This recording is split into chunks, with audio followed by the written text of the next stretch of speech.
अपनों से दूर जाकर अनजानों से बात करने में मशगूल होते जा रहे हैं। आइए समीक्षक के दृष्टिकोण से इसको जानें। रात में टिमटिमाते जुगनू देखे हैं? पहले बरसात के बाद जो है ये खूब जगमगाते थे, बहुत दिखती थी, ये ऐसे ऐसे लाइट ब्लिंक होती थी। जुगनू पेड़ों पर, बगिया में, घर के बाहर लगी झाड़ में रोशनी के इन छोटे छोटे बुलबुलों को देखकर लगता था कि जैसे बारिश के बाद रात जश्न मना रही हो, जैसे शबे रात हो या फिर किसी की बारात हो। कभी तो ये टिमटिमाते जुगनू कमरे में घुस आते थे जैसे वे खेलना चाहते हो, लेकिन अब ये जुगनू जो है बहुत कम दिखते हैं। और ये चीज नोटिस की है मैंने भी, अब ये ना बहुत कम दिखते हैं। जब हम छोटे छोटे थे, हमारे बचपन में ना ऐसे घूमते रहते थे, ये अंधेरे में बहुत अच्छे दिखते थे। शहरों में अब ना वैसे बाग बगीचे रह गए हैं और ना ही जुगनू।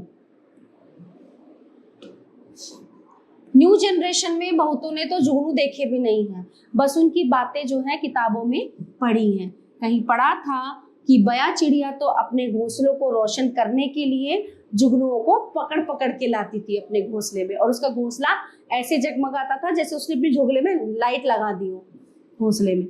इसमें कितनी सच्चाई है पता नहीं, लेकिन जुगनू हमेशा से इंस्पायर करते रहे हैं, अंधेरी सुरंग में आशा की किरण की तरह।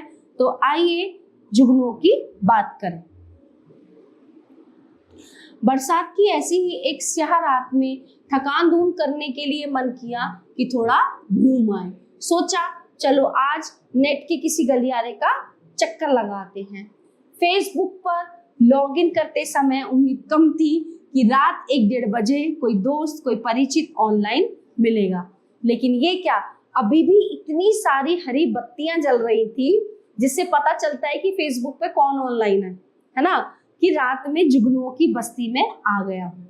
इतनी रोशनी, इतनी चहल पहल, जैसी आधी रात में लखनऊ का चौक और बनारस का गोदौलिया चौराहा हो।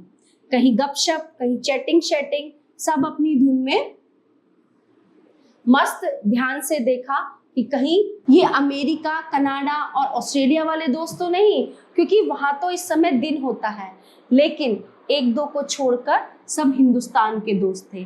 ज्यादातर यंग, इसमें हाई स्कूल, यूनिवर्सिटी, प्रोफेशनल कॉलेजों के स्टूडेंट से लेकर एग्जीक्यूटिव और आईटी प्रोफेशनल तक थे। सबको जानता था 1:30 बजे रात ये सब आखिर कर क्या रहे थे। तो जानने के लिए किसी को धीरे से टीम मारी, कुछ को कुरेदा, कुछ के स्क्रैप और कमेंट्स देखे, तो फिर जुगनू याद आने लगे। जलकर बुझते, बुझकर जलते, टिमटिमाते से। कहीं किसी के बर्थडे पर ढेर सारी बधाइयां थी, ई गिफ्ट्स और चॉकलेट थे, तो कहीं कोई उदास था, किसी ने भी उसको बर्थडे विश नहीं किया था। कोई परेशान था, उसके मम्मी पापा शादी कर देना चाहते थे लेकिन वो पढ़ना चाहता था, कैरियर बनाना चाहता था। कोई बहुत खुश थी, उसकी शादी होने वाली थी, सपनों के राजकुमार के साथ वे कल्पना की जगमगाती दुनिया में उड़ती फिर रही थी। कोई बेअंदाज था तो कोई बिंदास।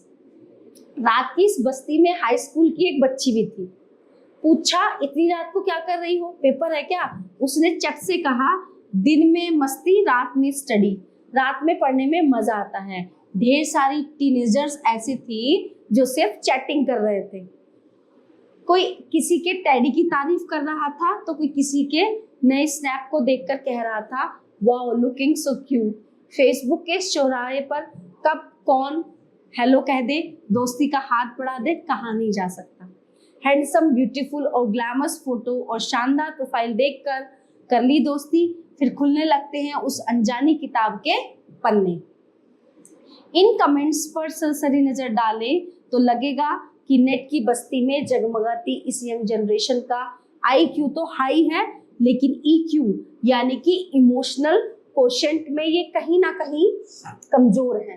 तभी तो इमोशनल सपोर्ट के लिए इन्हें तलाश है अच्छे दोस्तों की।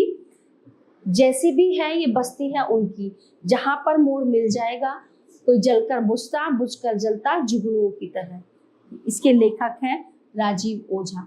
तो अब ये देखो जुगनुओं की बात से आते आते कैसे आजकल के जो सोशल मीडिया पे चीजें चल रही हैं, जो कुछ आजकल है उसके बारे में कितनी अच्छी तरह से इस पार्ट में बताया गया है। आशा करती हूँ ये पार्ट आपको अच्छे से समझ आया होगा। धन्यवाद।